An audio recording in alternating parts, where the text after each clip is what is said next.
Spirit in the Sky by Norman Greenbaum has one of the greatest blues fuzz riffs in rock history. And this video is going to try to unlock that guitar tone sound. We know that it was a 70 Telecaster, had a custom fuzz circuit built in the pick guard. Location of the guitar is unknown, so is the person that built it. So we don't have a lot of detail about the actual circuit. We know it was played in a San Francisco studio. Eric Jacobson was a producer who also produced music by Love and Spoonful.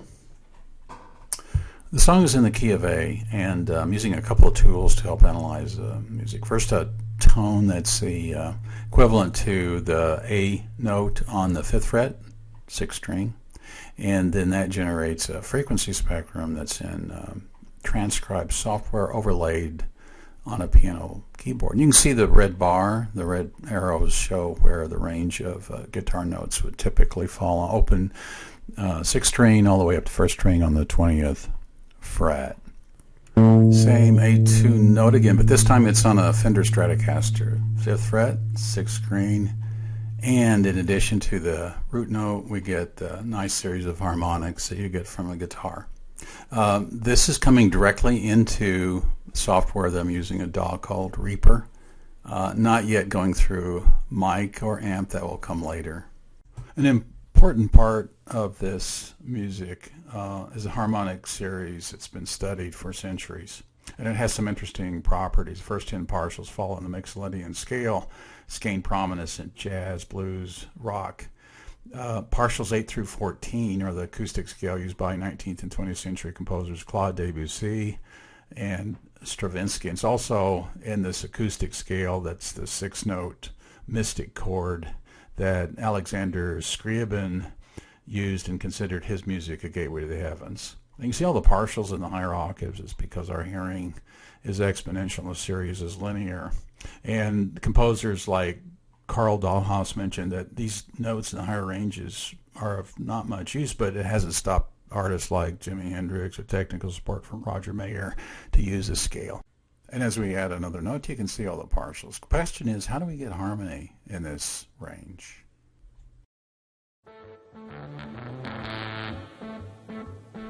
The goal is to get the Strat to sound like that cool Spirit riff. When we analyze a spectrum from the song, there are two things that stand out. First, the first 8 or 10 partials slope down over 3 octaves, followed by this bumpy roller coaster looking kind of track with peaks. And there are several great songs that have this kind of envelope with these bumps.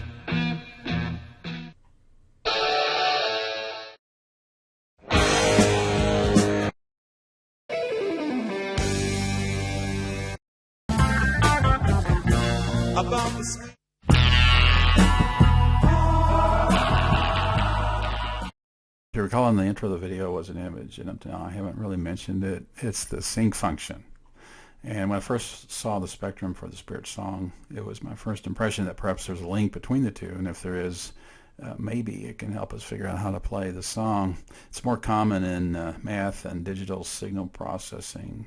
It's very basic to that stuff. And it's acoustics, though, it's similar and same thing. We just lower the frequency so we can hear it. I created the spectrum based on the Sinc equation over piano keyboard. I'm not really going to dig into the math that I mentioned, show it. It's a sine of x over x. In the physical world, we hear it as a buzzing sound. And on the left diagram, you can see a pulse train, which creates that spectrum, that Sinc spectrum. I use an iPad tone generator at 110 hertz. You actually hear it and see that spectrum. By duality, rectangular pulses create a Sinc spectrum, and likewise a Sinc pulse creates a rectangular band of frequencies. This is used in digital filtering applications. The history of the function goes back centuries. Leonard Euler was interested in the Harmonic Series and a constant associated with this named after him. He used the Sinc function along with the Taylor series to solve the Basel problem and gained fame at age 28. Lord Rayleigh was a well-respected British Nobel Prize winner that also discovered that Sinc was a solution to a Bessel function. A drum or membrane struck at the center takes on a Sinc waveform and became the first instance of a physical application. Rayleigh published 2 volumes on the theory of sound that is still in use today. And finally, in 1952, Philip Woodward noted that the function had become so common in communication technology that it deserved its own name. The term became cardinal sign, or sync. An important feature of sync is the width of each pulse or duty cycle. It is the percent of the aural period. We use fractions since it has to do with harmony and also establishes the number of harmonics per lobe. The example up to now is 1/8 duty cycle with 8 harmonics. Likewise, a pulse of 1/16 width will create 16 harmonics per lobe.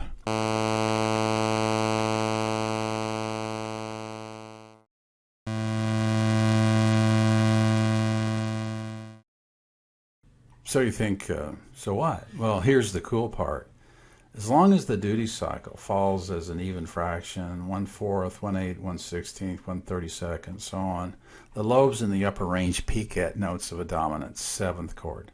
For example, with our 1/8 duty cycle with tone at A with lobes at the peak, E, C sharp, and G, you have an A7th chord. This would work for E7, D7, so on. So long as the duty cycle fits these fractions, the upper regions are harmonized to 7th chords. Then to the left we have the full Mixolydian scale, up to 10 notes with the 7th G note. Radar and communication technology could care less, but what we hear in audio is Mixolydian harmony. In 1665, Isaac Newton even listed Mixolydian as the top scale. In a notebook that he was developing calculus, he wrote on music. And you can see in this table I've taken and translated his table to scales known today, Mixolydian at the top. So if we take the spectrum for Spirit in the Sky song, it does appear to have some similarities to a Sinc function. The Mixolydian scale on the left and harmony on the right fits perfectly with the A7th chord. Some differences. Big question is, how does it sound together? So let's overlay that pulse train with a song riff.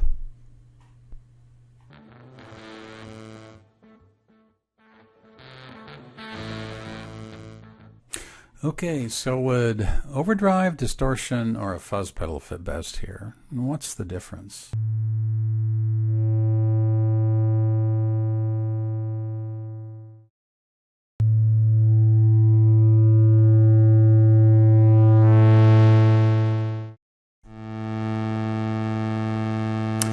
Okay, so let's assume that there is a link between the Sinc function.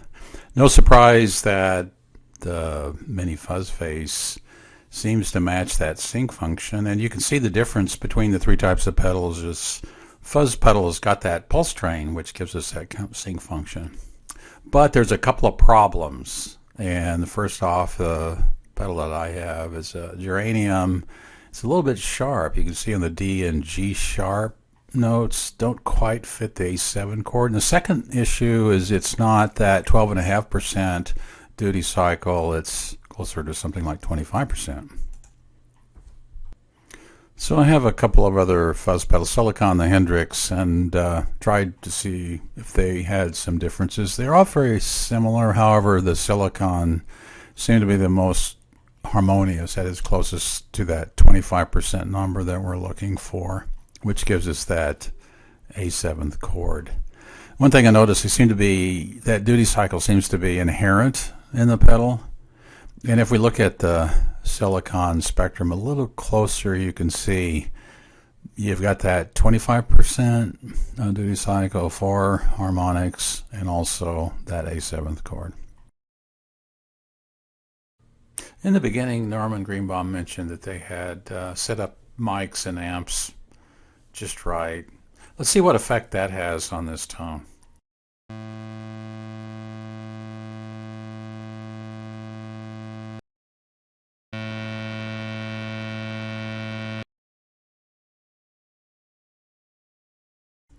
So based on this, we can see the amp does have a factor on this and is what we'll use going forward.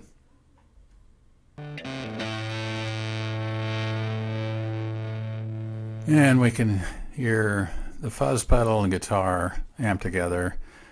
It looks pretty good, except we still have that issue with the duty cycle.